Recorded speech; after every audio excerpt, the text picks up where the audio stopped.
Alright, today we're going to be talking about polynomial long division and also polynomial synthetic division. So previously we've talked about, adding, subtracting, and multiplying polynomials. So we're going to do the process of dividing them. So it's a couple different ways. Now, we're going to start with long division first, but we're going to recap on how long division works with like regular numbers that you guys did back in elementary school and maybe early middle school. So you have here, I guess, 2,740 divided by 32. So the idea is you want to see how many times 32 can go into, a number right here. It obviously can't go into 2. It can't go into 27. It can go into 274 a few times. So we got to figure out how many times, the biggest number I guess we need to multiply 32 by to get 740. So in this case, I kind of think, all right, well, how many times would, 3 go into 27? It'd probably go in about 9, but since you have the 32, probably a little bit more. So let's go with the safer option. Let's go with 8 here. So if you do 32 times 8, I believe that gets you, 16. You carry the 1, that should be 256. Okay, and then you do 256 right there. Then we subtract. The big thing is we subtract these two numbers here. And I think that gives us 18 right there. Okay, and then after we do that, we drop down the next digit right there. So we drop down 80. Oh, and by the way, we multiply by 8, so I'll put that up there at the top. And then now, yeah, we got 180, so we need to figure out what multiplies, how many times does 32 go into 180? I think around 5, maybe 6 times, so let's try 5 first. So we'll go do 32 times 5. That'll get us 10, and then carry the 1, that'll be 160 right there. All right, and then subtract that, you have a remainder of 20. So we're going to say that this is 85 with a remainder of 20, or you can write it as 85 and then 20 over 32 right there. And that would be how to do the long division right there of two numbers there. So the whole idea is we're going to do that process, I guess, with polynomials. It's a little tricky at first. It's going to take practice. You're not going to do very good at it at the beginning, but just hang in there, try a few examples, and then we'll do another method that's called synthetic division. It's actually much easier for students to usually grasp, but you have to know both of them typically. So here's the process. What you do is you figure out, what do I need to multiply x by to make it look like this first number right here, 2x cubed. So we think, all right, maybe 2x squared right there. So if we go and distribute 2x squared to this binomial right here, that's going to give me 2x cubed, and then that's going to give me, I guess, minus 6x squared. Okay, and then what we're going to do, kind of like with the long division with the numbers, is we're going to go and subtract this polynomial. Okay, and you got to be kind of careful with the minus and negatives and everything. So you're going to have 2x cubed minus negative, or minus 2x cubed right there. So those are going to cancel out. And then be careful with this. You got 9 minus negative 6x squared. Minus and negative is going to change that to a positive eventually. So then that'll be 15 and then x squared. Okay. Now, after this, you're going to go and do the next step here. You're going to ask yourself, okay, what do I need to multiply this x by to make it look like 15x squared? And by the way, too, you also need to drop down this 14x. Okay, so then what do I need to multiply x by to get 15x squared? So the answer to that is going to be 15 and then I guess x. Okay, 15x, or 15x times 15x, or 15x times x is 15x squared. And then 15x times negative 3 is going to be negative 45x. Okay, and then once again, we're going to subtract this entire polynomial. Once again, watch out for minus negatives. All right, and then when we do this here, 15x squared minus 15x squared, those are going to cancel out. And then you got 14x minus negative, so minus and negative, we'll change that to a positive right there.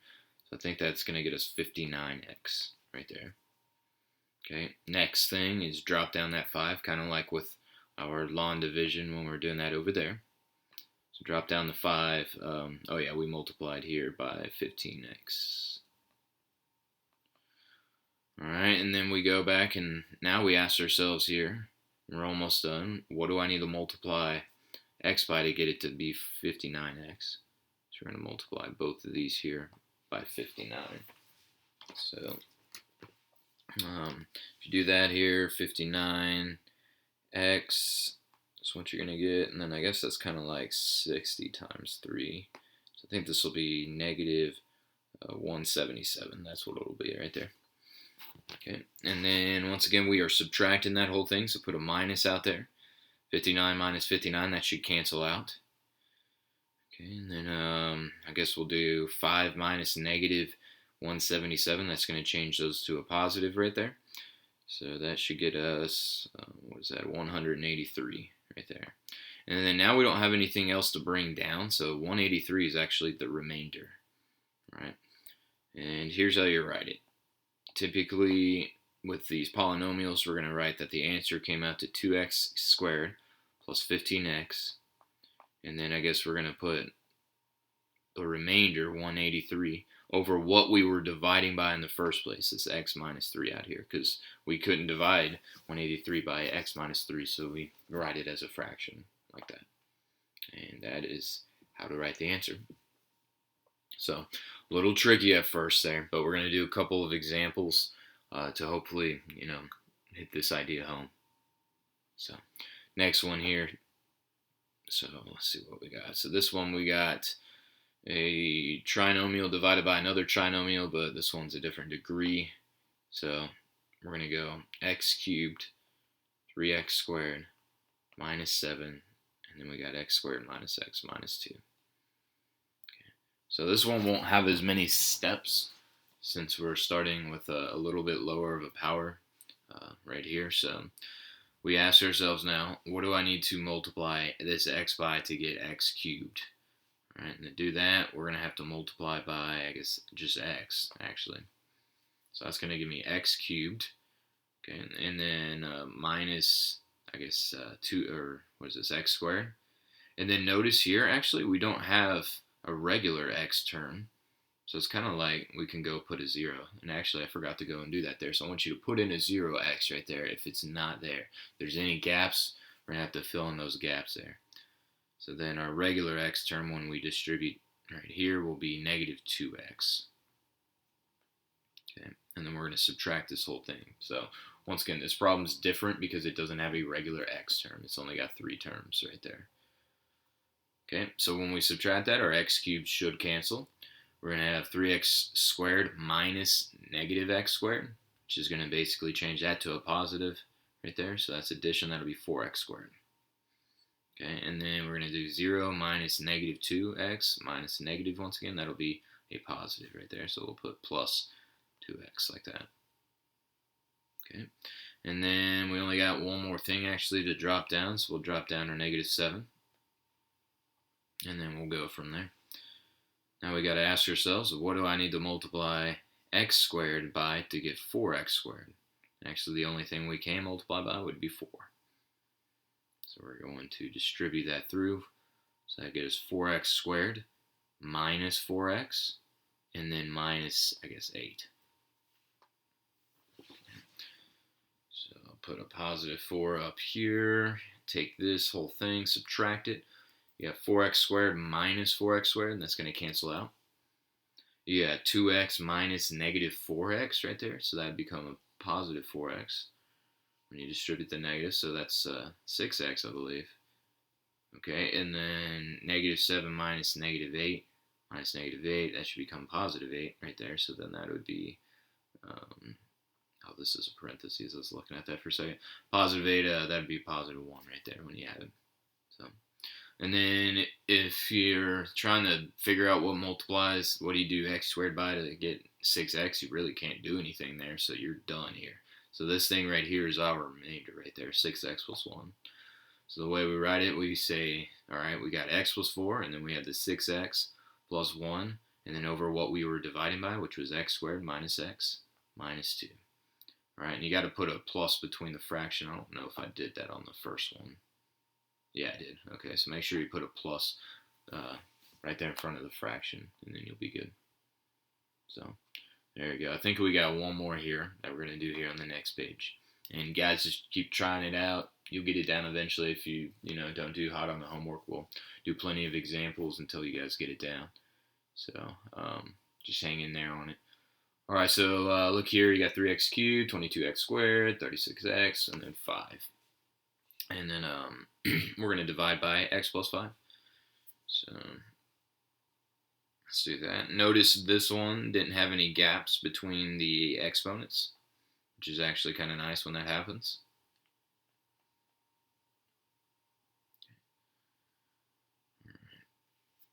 So then, yeah, let's figure out what I need to multiply x by to make it look like x cubed. We're going to do 3 and then x squared in this case. And some of you guys aren't going to write all this stuff here to the left. If you can kind of do it in your head, that'll make it a little bit better. But I'm writing it out here just so you guys see where everything comes from. So 3x squared times x is 3x cubed. 3x squared times 5 is, I guess, what was that, 15x squared? And then we're going to subtract. Okay. And then when we do that, when we subtract, 3x cubes are going to cancel out. 22 minus 15x squared, that should get us, I think, 7x squared. Okay. And then now we got to go and do our next level here. Figure out what do I need to multiply x by to make it look like 7x squared. That's going to be 7x.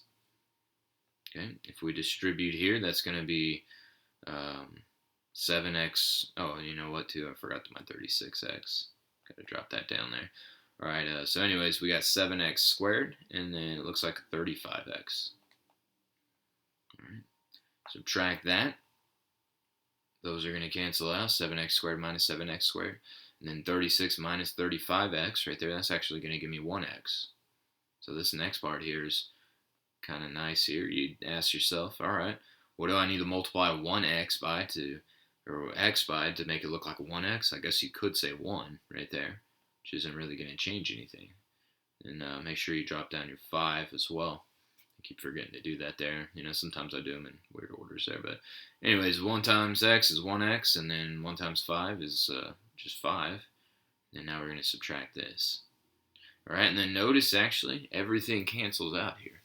And that means, I guess, your remainder is 0 right here. So that is actually your answer when you divide right here. So what do we say the remainder is? The remainder is 0 in this case. What does that mean? It means x plus 5 is a factor. Okay, x plus 5 was a factor of this thing here. Eventually, we're going to relearn factor by grouping and all those weird factoring techniques you probably learned a long time ago in Algebra 1. And we'll learn that, okay, the x plus 5 would actually be one of the factors of that. So, like if you're trying to undo FOIL, apparently x plus 5 is going to be one of them. So, anyways, that is that there. So now we're going to move on to synthetic division. And actually with synthetic division, it's a different process and to get the same exact numbers. So synthetic division can be uses the solution, not the factor. So if something is a factor, typically we say, oh, like to take your x plus 5 equals a 0 and then find like an x-intercept, we would say, okay, our solution is x minus 5, but x plus 5 is the factor version of it here. So with synthetic division, we use the opposite signs of your factors, and that's kind of what you got to get in your head. So I'm going to show you this process here for synthetic division. Actually, I'm going to show you here to the right of this problem because I'm going to rework this same exact problem here using the other process called synthetic division. The reason I'm doing that is just to show you the difference between them. And once you guys do this a couple times, a bunch of you guys are going to prefer the synthetic division. And it goes pretty quick and easy here. So for synthetic division, we're going to do the opposite sign of the factor. So I'm going to put -5. I'm going to put this like in a little box up here. Okay, and then I'm going to rewrite the coefficients of each of these right here in descending order. Make sure it's in the correct order. So I'm going to write 3, 22, 36, and then 5. And, before I do this all the way through, what someone did is found an easier way to just take all the numbers instead of dealing with all the variables and all the x's, x squares, x cubes. They found a way to take all these numbers and then just kind of punch it out without having to do this process here. So it'll be nice here. So let me show you kind of what we do here. So what we're going to do is we're going to drop down this 3 down here below the line, and then we're going to multiply these numbers here. All right, 5 times 3 is negative 15. Okay, after that, now take these two numbers and add them together. All right, 22 and then plus negative 15 is going to be 7. Okay, then after that, I want you to take 7, multiply that by negative 5. That's going to get us negative 35. Okay, once again, add them. Okay, if you add those right there, and if you want to put like a little plus there, maybe for your notes, that wouldn't be bad there. So you get 5, right? Or sorry, you get 1 right there. All right, and then after that, multiply by negative 5. So it's kind of like this oscillating thing here between multiply, add, multiply, add. So here we'll add these, and then we got the remainder of 0 right there. Notice here we got 3, 7, and 1 down here in this bottom. Notice here those are the same exact, coefficients in front of your x's, and the 1 at the end right there, that's your constant right there. So you can go and say, oh, okay, this thing is 1 power less, it's 3x squared plus 7x and then plus 1 right there. That is the polynomial after you divide. All right, and that is it there. So once you do it a few times, y'all are going to really like that method because it's real quick.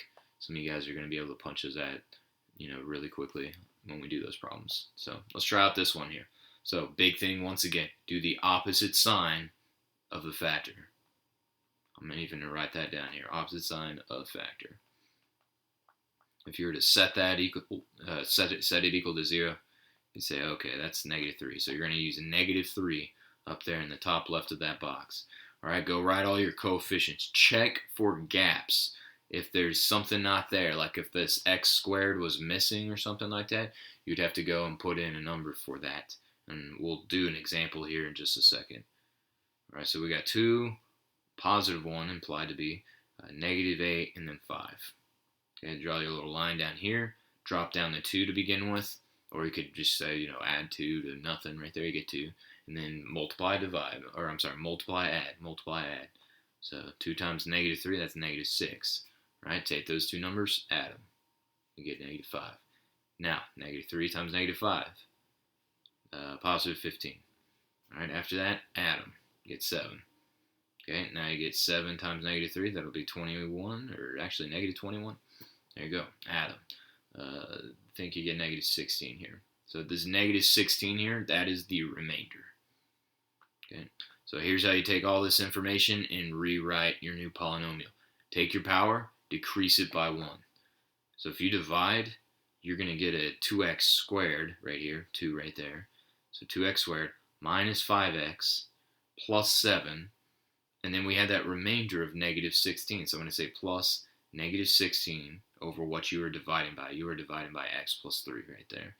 Right? Write it as the factor instead of the negative 3, the opposite sign right there. And that is it right there. So much quicker than the long division right there. So let's try out the next one here. Divide these two here. So we got negative 1. So if we set that equal to 0 or think of the opposite sign, we got to use positive 1 up there in the top left. Okay, put out your numbers right there. Notice here it starts with the x to the 4th and then it skips the x squared. So that means that you actually have an implied 0x cubed. You have an x cubed, or really you don't have an x cubed, so you have to write in the coefficient for that x cubed right there. So it's implied to be 0. So we're going to go 3. We're going to put the 0 for the gap. Negative 2. 7. And then we don't have a constant term, so we're going to put 0 at the end as well. Okay. Then from there, you can put your little line. You drop down your 3. All right. And then multiply, add. Multiply, add. Keep doing that. 3 times 1. That's 3. 0 plus 3. That's going to be 3, I guess. 1 times 3 happens to be 3 again. Bunch of 3's going on. Now when you add these, you actually get 1. Okay, 1 times 1, that's going to get us 1, I guess. And then 7 plus 1, that'll get us, I guess, 8 right there. 1 times 8, you'll get 8. Add those, The last number here is going to be 8, which means that is your remainder. Okay, now how do you take all this information and rewrite it here? We're going to rewrite 3x, and then it'll be cubed. You decrease your first power that you started with, decrease it by 1. Okay, so then the next one will be 3x squared. The next one after that will be, I guess, 1x. The last thing, the constant, will be 8. Your remainder will be 8 as well. So we're going to write 8 over, and then make sure you use the factor, opposite sign right here. So we'll put x minus 1 right there, what you were dividing by. And then there you go. That is synthetic division right there. Okay, so yeah, take good notes and should be good there on that. Okay. Now this next one here is kind of a special one. It's actually kind of introing into what we'll talk about over the next few lessons here. So we're going to take both of these here. We're going to divide them by x plus 2. And then apparently we're going to factor the rest of, the answer, I guess, in this case. So we'll see kind of what that looks like here. So first of all, use your opposite sign right there. That'll be -2. Put that up there in the box. Okay. Rewrite all this stuff. Check for your gaps. I see a cubed, squared, x to the first, and then your constant, so you don't have any gaps. Okay. And drop down that 2, that'll be 2. All right, multiply, you're going to get -4. Add, you're going to get -5. Multiply, you're going to get +10. Add, you're going to get -3. Multiply, you're going to get +6. Add, you're actually going to get 0. Okay. Then rewrite the leftover stuff. This will be 2x, I guess squared in this case, minus 5x, and then -3. Okay. And then it says factor fully after this here. So this is actually what you get here. And then the second part of the question wants us to factor the rest of that. Okay. So this will be kind of a quick little recap on factoring these here. You're basically trying to figure out what foils into this thing. The main method I teach in my class here, I call it divide and slide. We're going to multiply these two here. This is going to be -6, and I need to find factors of -6 that add up to -5. So I think we can go -6 and +1. So we'll write x minus 6. We'll write x plus 1. And then we go and divide by the 2 out in front, the a coefficient. Okay, and then if it reduces, we'll write this as x minus 3. And then if it doesn't reduce, we swing that denominator to the front, right? That is 2x plus 1. Okay, and then, yep, x minus 3, 2x plus 1. Those are the remaining factors. So actually, so what's kind of nice about this, and this is really more in the next unit here, or the next lesson, I guess, is the x plus 2 was a factor, and then also x minus 3 and then 2x plus 1 were also factors. So I guess if we take all of those factors, multiply them together, you get back to this thing right here. So yeah, we're going to do that quite a bit here in this unit here where we factor everything completely. But anyways, yeah, that's a little bit of that, scratching the surface of that. We'll kind of get into that a little bit later. All right, big thing here, what are the characteristics of the divisor that allow the use of synthetic division? That's the divisor is the thing that you're dividing by. It has to be linear. It has to be a linear type of polynomial. And what does that mean? It needs to be in the form of ax plus b. You can't divide by, or you can't use synthetic division when we're using something like, for example, like x squared or something like that. Like we had a problem here. Where was it? Back up here where we divided by x squared, we would not be able to use the synthetic division with that problem. So unfortunately it only works with linear terms. That's really what we focus on anyways there. How do these results compare from using either method of division? They are the same. So as long as we're doing it correctly, they should come out to the same exact thing. All right, this next thing here, we got the remainder theorem. If you divide a polynomial where a degree is bigger than 1 or greater than or equal to 1 by some type of factor, then the remainder is the same exact thing as if you evaluate or plug in into the function for that a value right there. And that's kind of confusing at first, so I'm going to show you what it means here. So there are two ways to evaluate when you have x equals 2 with a function right here. You can literally plug in 2 into each spot where you see an x, but also there's a theorem saying that theorem that we were just saying right here says that if you divide using this right here, x equals 2, with either synthetic division or long division, your remainder will be what happens when you plug in 2. So you'll get the same exact thing. So what we're going to do here is do it both ways, and I'll show you kind of what I mean here. So the first thing we're going to do is direct substitution. That just means plug it in for each x. So if we have -3 and then 2 cubed, and then plus, I guess, 2 squared, and then minus 12 times 2, and then minus 5 right there. And then I guess if we had a calculator, we could punch that all the way out. If we don't, we'd have to go do our order of operations. So take care of the exponents first. That'd be 2 cubed should be 8. 2 squared will be 4. And then I guess we'll do all of our multiplication here on this next step. This will get us -24. We'll get -24 there, and minus 5. Alright, and then I guess we got -24. It doesn't really matter, the order that you do these here. Just basically combine all these up here. I think this is going to be -49 here, if I'm doing that correctly, as our answer right there.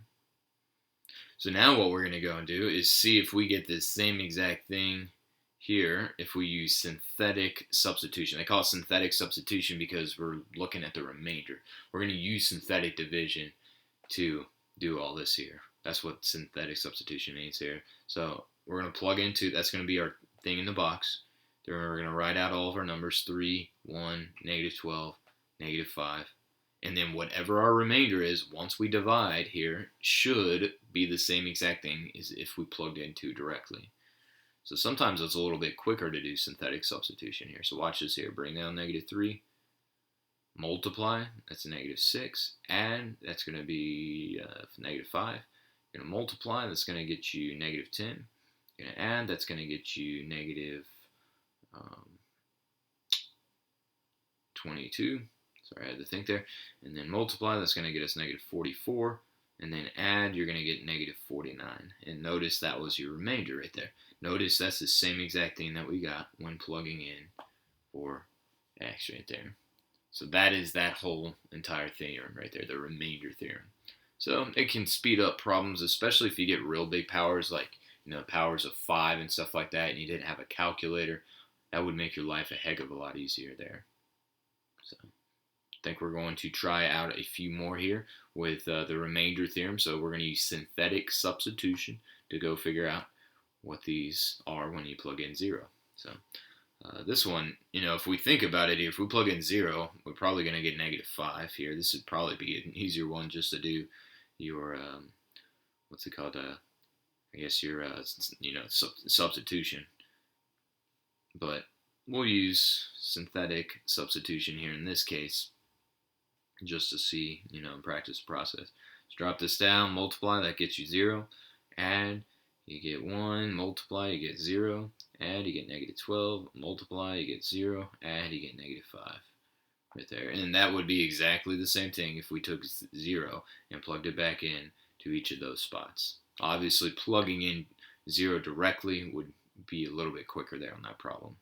But yep, so we can say, I guess this would equal 5, or -5.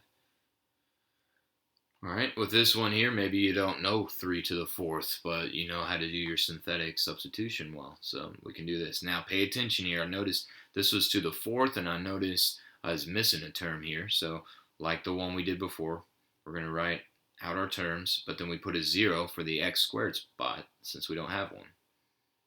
And then I'll put 3 up here in the box. Draw your line, drop it down. So you got 2, multiply 2 times 3, you get 6. Add, you get 1. Multiply, you get 3. Add, you happen to get 3 again. Multiply, you get 9 this time.